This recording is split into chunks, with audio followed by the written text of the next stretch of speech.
You've got to believe it before you see it. Welcome back to Reconnect Her Fire. And I'm Jo, Wealth and Identity Mentor for female founders who are ready to rise into the next level of success, abundance, and wealth. And I want to talk to you today about that title that I've just said. You have to believe it before you see it.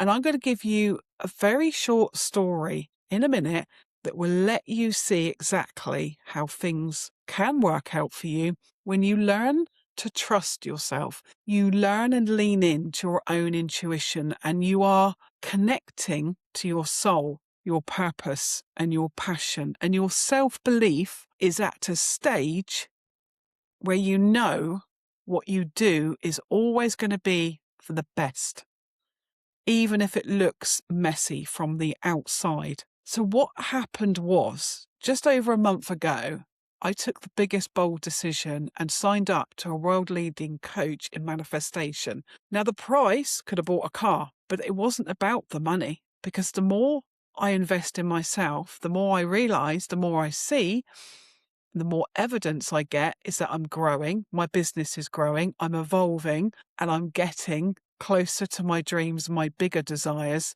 than ever before. And also creating the reality that I've dreamt of a year ago is here now. So one of the fundamental aspects of the new version of me that holds the wealth, that holds the big business, is to actually believe that the version of that is already here. And the dreams and the desires I hold are already here. Because energetically, they are. We don't create something out of what's here. Everything we've been given as a dream and a desire and a goal is already there. We've just got to energetically, vibrationally match what it is we're after. And that often comes down to the experience that we want to feel, we want to be in. And you know yourself, the amount of times that you've reached your goals, there's always the next one. You've got that level, but then you don't quite feel that fulfillment for long. It doesn't last. It's not supposed to, because we are here to create and grow. So that's why you go, well, I want something bigger now. I want something better. But how often do you stop at that level and you stay stuck or stagnant for far too long? But if you had more self-awareness and you had more self-trust, and you could visualize and believe that those visions were already here, would you likely to step into them, even though this world that you're in at the minute, or the bank statements that you're currently seeing, and you didn't allow that to affect you because your belief was your dream and desires were here? Now, could you do that? If you believed that you wanted to become a millionaire, could you honestly say that you could step into that identity today to see the results? That is how we manifest. We don't just do it by imagining the outcome or seeing the vision. We actually manifest by using our body, our mind, and our soul.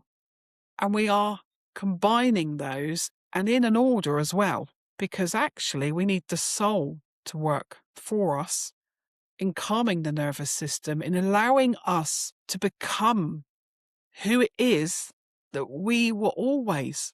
But we had so many beliefs, so many limitations put upon us that we can't even see who we are anymore. We just go along with the herd. We just believe what we get told, and we just run, don't we? We run from our dreams because we don't believe we can hold them. The amount of times you ask people, and ask your family now, what's their biggest, boldest dream?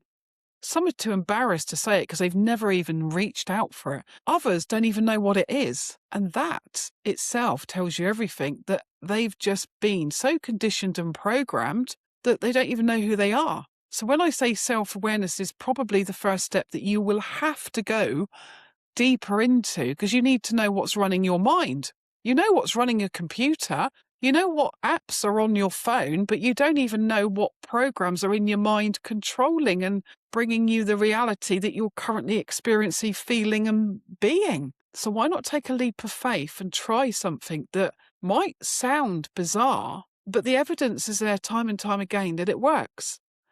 And one of the things she asked us to do that she had done herself and also got her team and other people to do, and it worked, was to show and prove to yourself that if you are embodying the version of you that becomes a millionaire, that's got the abundance, that's got the prosperity, that feels that abundant, would you now go to maybe one of your favourite designer shops to go and buy something that you weren't even going to acknowledge the price tag, and you could actually pick that item up and pay for it and walk out the shop knowing that's normal? That frequency, that feeling is normal. So that's exactly what I did, because she always says that when you actually embody that feeling, that sensation, you'll notice the universe will always give that money back. It will always return, because money is circulation. It's constantly needing to move. And it's a bit like your heart. It's constantly moving the blood throughout your body,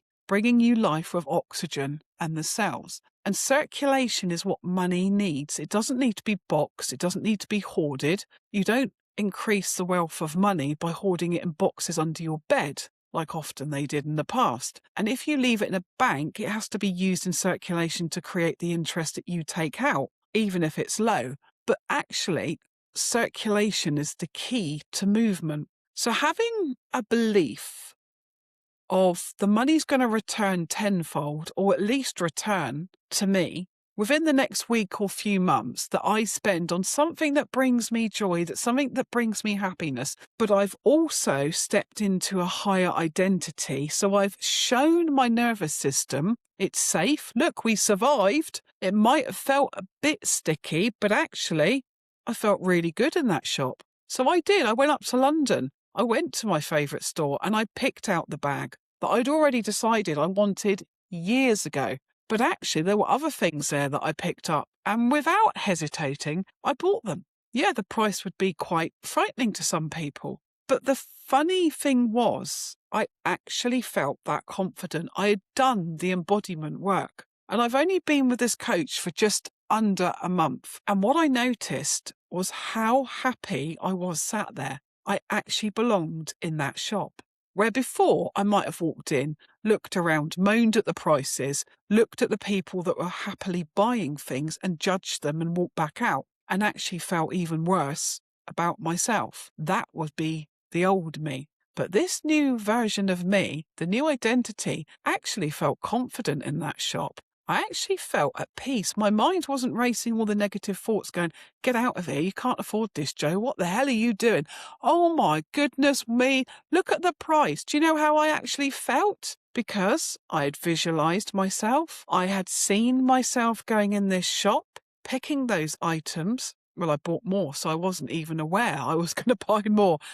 But I had already given my mind the image, the visualization, and I had practiced it. So my nervous system wasn't seeing something for the first time. It wasn't in a reactive state. It was in a, oh, we've been here before, she's safe doing that. Because your mind does not know the difference between reality and imagination.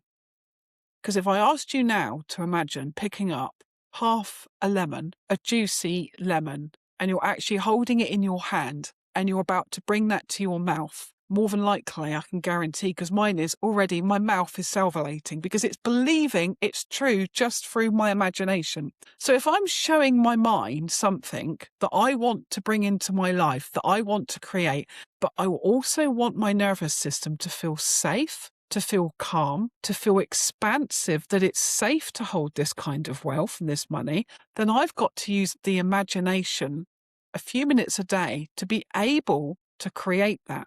Because I can't just keep running up to London every day practicing it. That's not realistic.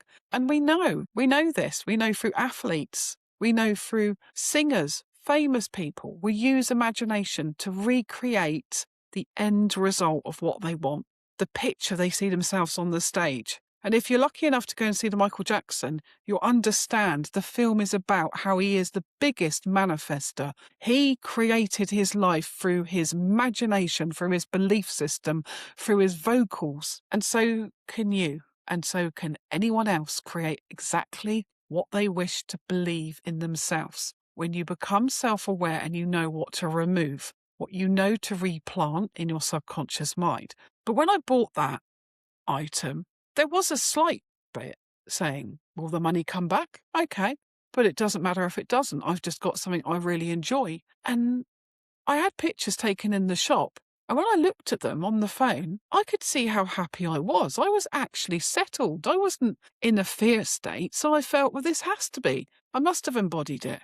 And 2 hours after buying that, a client signed up to my coaching program, and that repaid that entire bill. I was absolutely, well, I expected it to happen in a way, but I'd only been doing this work for a month, so I wasn't, I would say, that confident, but it happened. So I was over the moon. And it also gently reminded me I was always really good at doing this, was believing before I saw it. And something through childhood got me through childhood because I could actually see some outcomes. And one of them was I would always end up excessively wealthy.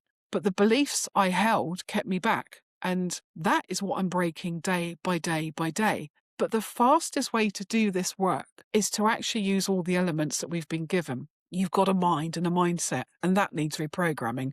You've got a body and a nervous system, which needs re-regulating and feeling safe to hold and expansive and allow. And you need to tap more into the feminine energy, which is the receivership. I never understood any of this before, a few years ago. But until I now appreciate it, it all has its place in manifesting, rather than just one or two things, which up until a few months ago, I was doing religiously.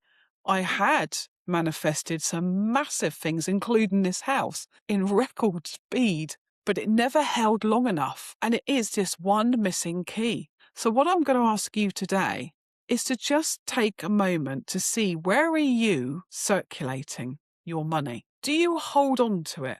Do you fear it not coming back to you? So then start to notice what beliefs are starting to come up about money. Your beliefs around money will control exactly what you earn, what you can hold on to, what you feel safe to earn and attract, and what you feel safe to spend. And something will change dramatically when you can start shifting those beliefs. Nobody can do this work for you. This is something you need to do yourself. And it's something I do within my program, Reconnect Her Fire. It's all about coming home to yourself, to your soul, to trusting your intuition, to trusting yourself, and understanding exactly who you are, what it is you want, and how to embody the next version of you that holds it. If anything here is stirring inside of you and you're ready for transformation, you're ready for changes that will actually bring the results step by step into your life, then message me. Don't forget to subscribe, because you are the master of your entire reality and outcomes, and you have the power within you to have everything that you can currently bring to your mind. With love and gratitude, hit the like button if you'd like to see more videos like this. Subscribe, because it's free, but it will also highlight to you where you need to go next.